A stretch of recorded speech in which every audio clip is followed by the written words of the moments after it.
Hey guys, how you doing? I'm great and back to playing. Anyway, I had talked about before when I started working with this pewter sheet metal. I told you guys that I had stumbled also onto how similar soft solder in general is to the pewter sheet metal. It's pretty much the same makeup of different materials. And so I played with the sheet metal in these little bronze impression dies because these are not compatible with a hydraulic press. They will shatter or explode. For sure they'll break. They just can't take that type of pressure. But you can use a hammer for sure and a bench block to use these cute little dies.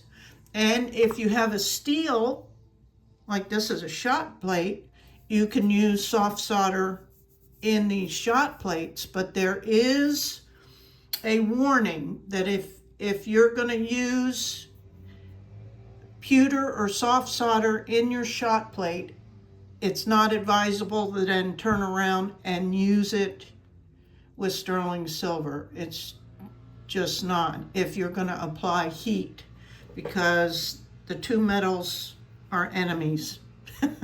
I haven't experimented with it yet, but I've seen videos of what a little speck of solder or pewter onto a sterling silver sheet will do when heat is applied, and it'll literally just eat right through the sterling silver. So keep everything separate is what I've been told, and you got to learn from the masters, of which I am not and don't claim to be.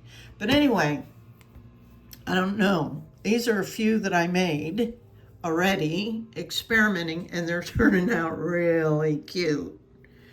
Really cute. And these are soft solder and pewter. Can you tell the difference? I can't. In fact, I don't even remember now because I made them separately. Now I know for sure, because I just practiced and made these two out of soft solder, so I know for sure those are. But these two, one is one and one is the other, and I can't tell the difference. So today I'm going to show you how, and this is pewter, but was made in the press. Pewter sheet metal. Anyway, we'll put those aside. Okay, so all I do is get my, and I'm just going to use this Silver Bright because I'm not going to use my Silver Gleam, not until I'm really good at this. And I got my Hakko FX601, I've got it cranked up to about 410 because I want this to melt pretty quickly.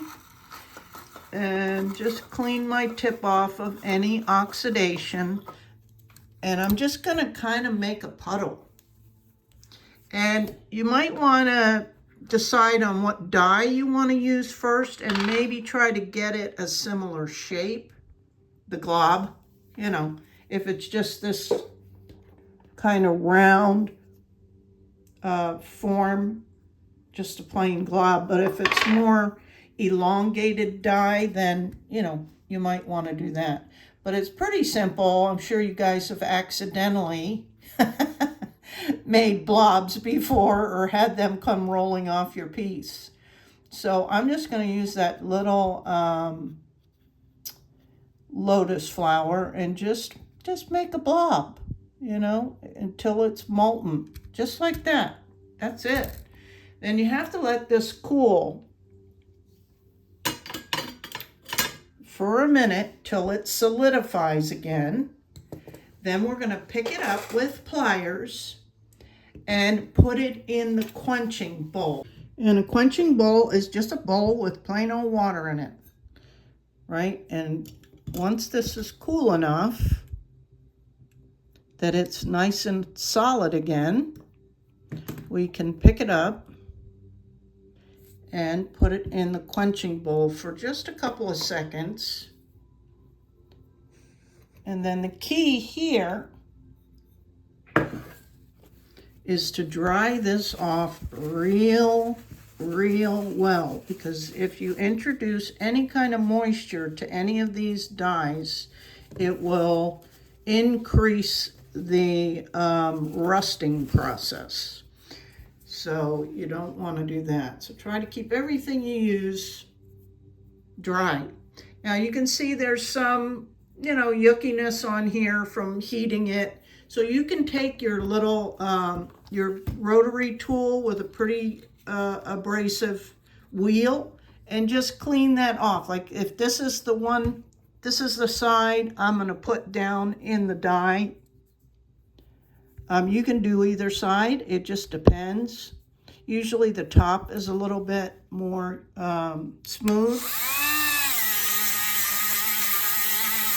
but it just shines it up and takes whatever, junk off of it before we put it into the dye. Okay, let me get set up over at the steel bench block. Okay, here's a steel bench block. Here's the little dye.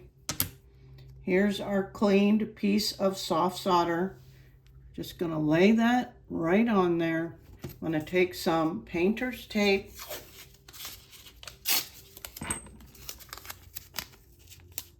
and just lay that on top of the dye, tape it down. Actually gonna put another piece on top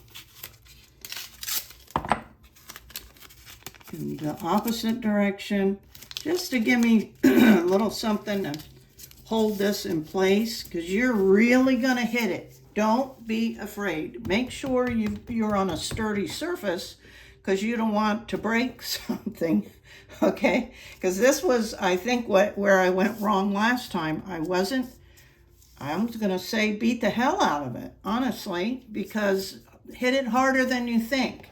But don't expect it just in 1 or 2 whacks. Okay, I'm just gonna leave the sound on so you can hear it and see it. And keep your hands out of the way.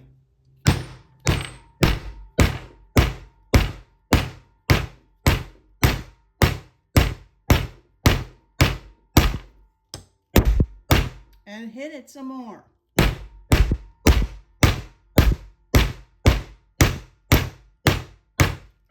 All right, let's see. Don't be surprised if it's stuck down in there. That's why you like to have a little bit of metal hanging over the side so that you can, oh, and this didn't stick, yay. So that you can pry it out if you need to. So that's why I have this little knife, and you can just stick it under the edge and pry it out if you need it. But this one didn't stick. And there you have it. Cute, cute, cute. So it's as simple as that, guys. And then all I did was, mark it and drill a little hole and put a jump ring through it. You can saw this out, or you can saw it and leave a frame around it, however you want to deal with it. You can use some metal shears or a jeweler's saw, whatever you want, because this is really, really soft. So if you don't have a jeweler's saw and you just want to cut around it, you can do that. Then you're probably going to want to use some files, to make everything nice, or you can leave it organic, however you want to deal with it. So I'll show you what I'm going to do with this. These are metal shears, probably not the best. There's probably other ones out there, but they work okay. And I'll just show you how soft this metal is. You can easily cut with it, right? But I think I'm going to leave a little edge around this.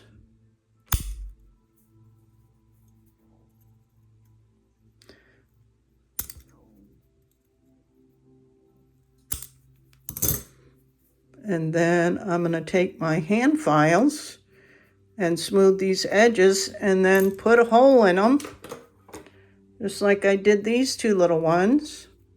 And you got some either cute little pendants. I mean, minimal pendants are in right now. Or you can do charms. Now look at the difference between these two as far as the size. This one is more rounded, so I'm going to say maybe this one was the pewter sheet metal, and it picked up a lot more details on it. And this, I maybe should have beat it more. You never know, so try it. You're just going to have to experiment with this, you guys. But I'm going to mark also where the punch will go. And this is so soft that you might be able to just get your one of these hole punches. Let's see.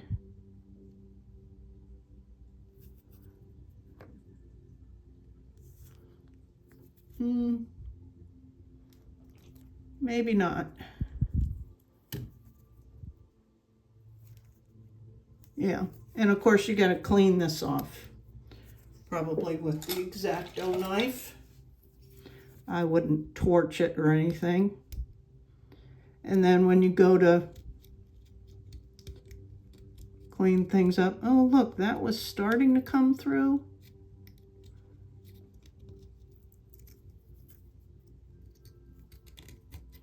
But it's probably just as easy to use a drill bit and not risk ruining these, but since we started it.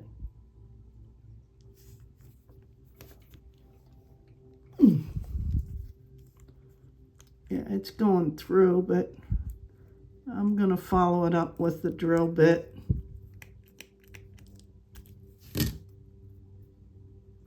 Okay, let me use my hand files, which are these, or you can use the little needle nose diamond coated ones, because this is so soft, they'll clean up real quickly with no problem, not like regular metals. You know, takes you a lot longer. But have your little, you know, catch tray out to go ahead and catch all the dust from it. And let me clean these up and I'll be back and show you. So I just took these little drill bits. They're like micro drill bits. And these sizes happen to fit my Fordham, but I'm sure you can get them to fit your rotary or whatever. And then I used the hand files as well as the radial wheels to clean these up a little bit, front and back. All right. And you can clean them up even more by going to a less abrasive wheel. And then I'm going to put a patina on it and we'll pretty much be done. And just put a jump ring through and make a little, either a charm or a little pendant. Okay, so let me get that set up and we'll do the patina. I'm just going to use a Q-tip and I put a little bit in the lid. I will not do the cross-contamination. I will clean this lid out real good before I even put it back on. And I don't want the whole piece patinaed. I just want the front. In particular, you know, the recessed areas is what I'm looking to bring out in the piece. But you can see how easily that works.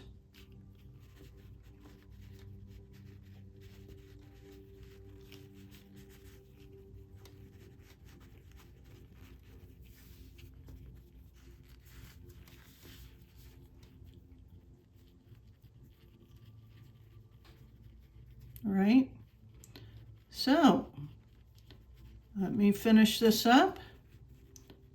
I will wash it off, clean it up, buff it up. You can do as little or as much as you want. You can even do polishing with Fabuluster or the wheels, or leave it rough or whatever. You can have this as black as you want. All right. I'm going to leave that sit for a few minutes, and I'm dealing with this crazy shadow stuff. I don't know why, and I dislike it so much. And I have played with the settings and all kinds of stuff on this iPhone. Have no idea. I've done everything that I can figure out. I probably need to go to a store. But, you know, nobody or not everybody's gonna get what I'm talking about. Anyway, let me clean this cap up and get this back on so I don't have a crazy accident. And I'm gonna go wash these pieces up and I'll be back. Okay, guys, look how cute. Aren't they just darling? I think they're so cute. And just a little bit different effect, right? You can beat it harder and get more details. You can leave the metal outside bigger. You can trim it smaller. Yeah, super, super cute. I just think they're darling. Absolutely love it. And of course, you can get some real cute thin chain. This is just a regular cable chain that's kind of smaller. This is even smaller, so that will go really good with it. Yeah, or a thin black cord, whatever you want to put with them. They'll look super cute on.